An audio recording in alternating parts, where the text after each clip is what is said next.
Welcome, everyone. My name is Elizabeth Green, and today I'm really excited to share my capstone project with you. Sabiato Sport, the e-commerce evolution of a DC streetwear icon. Before we get into my presentation, I have to tell you why this project means so much to me. I'm born and raised in Washington, D.C., and growing up back home, Sabiato Sport wasn't just a regular clothing store. It was a legendary landmark for our fashion, our music, and our local culture since 1979.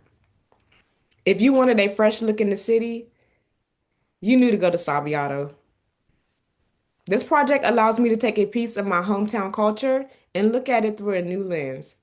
To really understand how this legacy looks on the ground, let's take a look at their historic Georgetown roots. To really understand their story, you have to see what they built from the ground up. On the right-hand side of the screen is an image of their physical storefront on Wisconsin Avenue, located in a prestigious neighborhood in Washington, D.C. Georgetown is well known for its multi-million dollar homes, Georgetown University, major name brand clothing stores, and high-end restaurants, where everything is highly accessible by foot. For over 40 years, this boutique ran on pure exclusivity.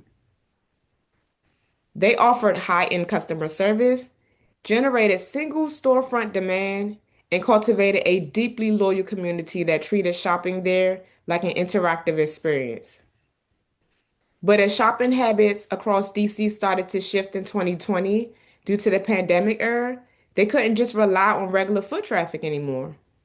They had to figure out how to take that historic boutique energy and successfully transition it into an online consumer business without losing the luxury feel that made them famous in the first place.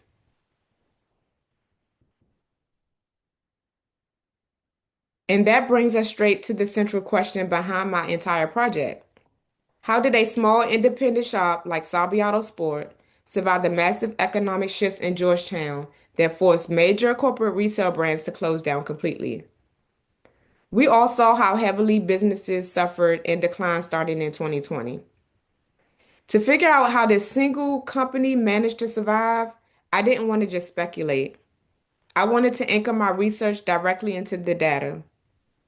Over the next few minutes, we're going to analyze this survival through four key lenses: their online search trends, the commercial real estate shifts within Georgetown, their internal website inventory code structure, and the exact pricing strategies Sabiato implemented that kept their business thriving today.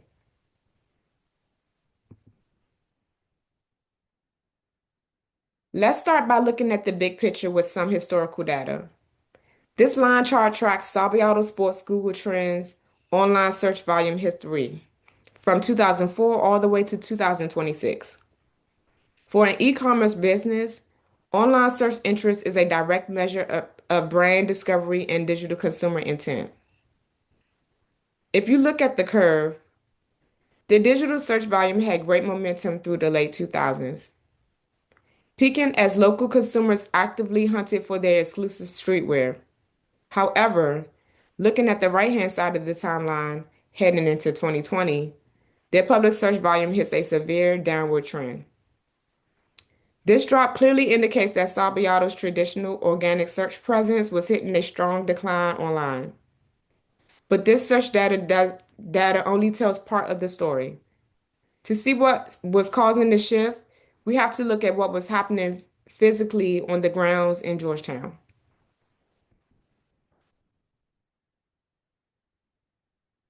To dive deeper into that digital search history, let's look at this bar chart tracking their annual search volatility.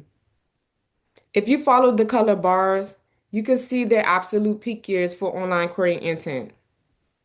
Between 2009 and 2011, their search volume scores soared past 800, peaking right at 843 points. However, notice the drastic drop that follows. This search score plunged down to 471 in 2020 and ultimately fell to an astonishing low of 74 by 2026. This dramatic shift proves that trying to get discovered by casual general public searches online was no longer a viable business model. A complete change was needed. To survive, they had to pivot their digital strategy away from broad public traffic, optimize their e-commerce store layout, and figure out how to get maximum value out of their remaining deeply dedicated core online buyers.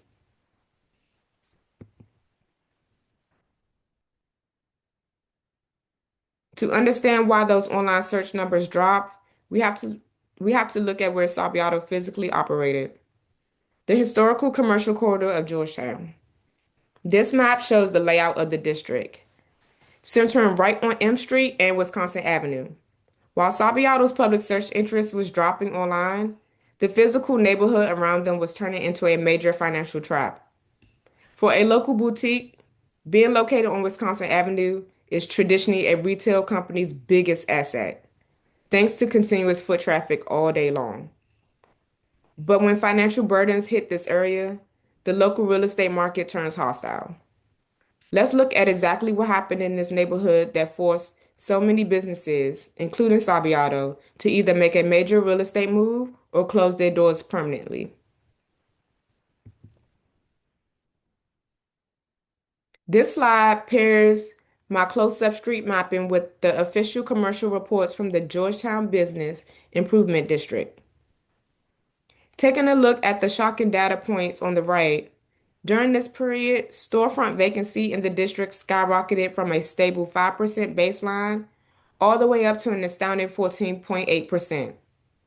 This spike represented 63 permanent storefront closures along this immediate corridor. Yet, despite all these empty spaces, landlords kept commercial rents at a crushing premium, averaging $145 to $175 per square foot. National giants like Brook Brothers collapsed under this exact weight. This data proves that staying in the physical neighborhood was an unsuitable financial struggle. It explains exactly why Sabiato strategically closed their historic doors and moved to an appointment-only showroom model, cutting their in-person retail expenses to near zero so they can invest entirely into their online store.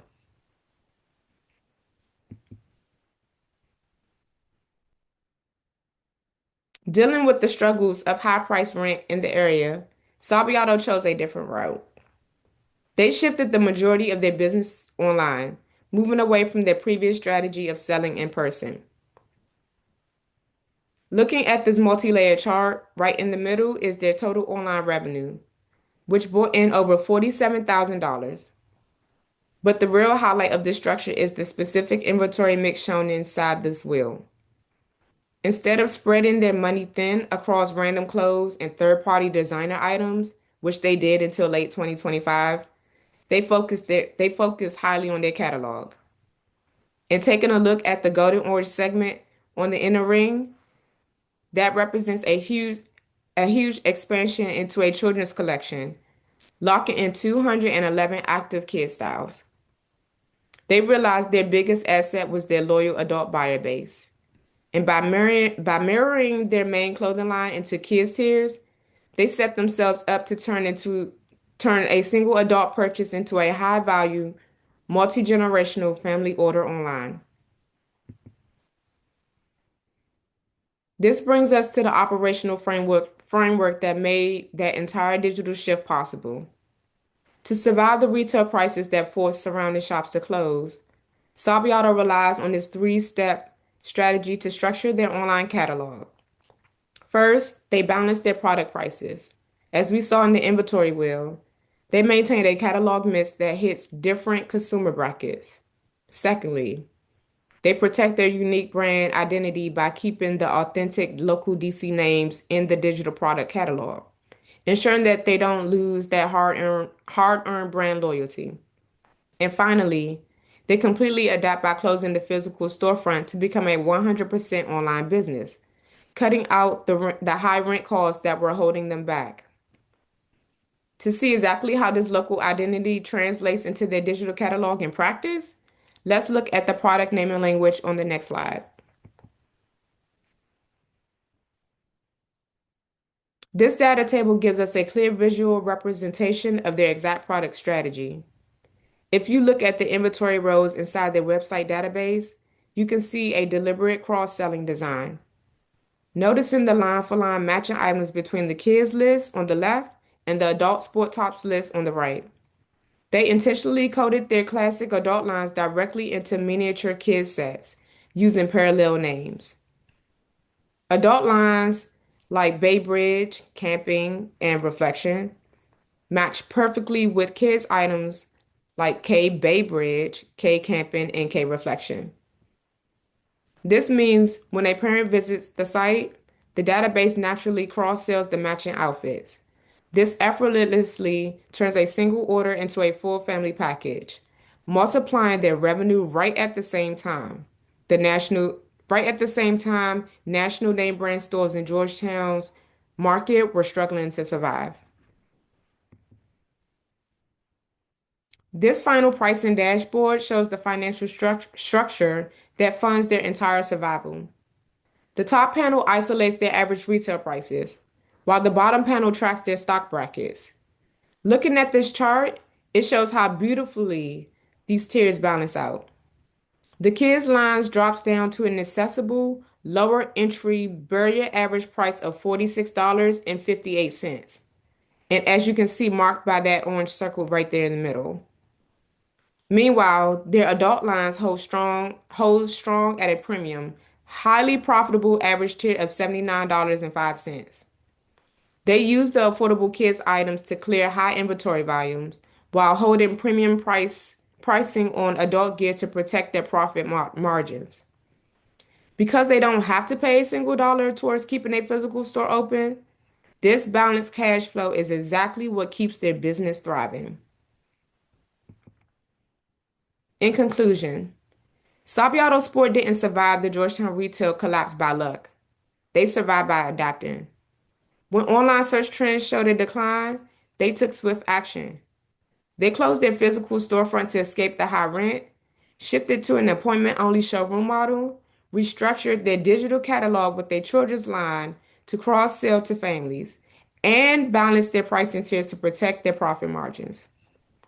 They proved that a single independent streetwear business can completely adapt, stay afloat, and thrive even when facing massive commercial real estate challenges.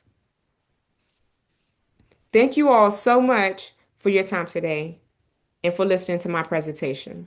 Please feel free to reach out if you have any questions or feedback. Thank you.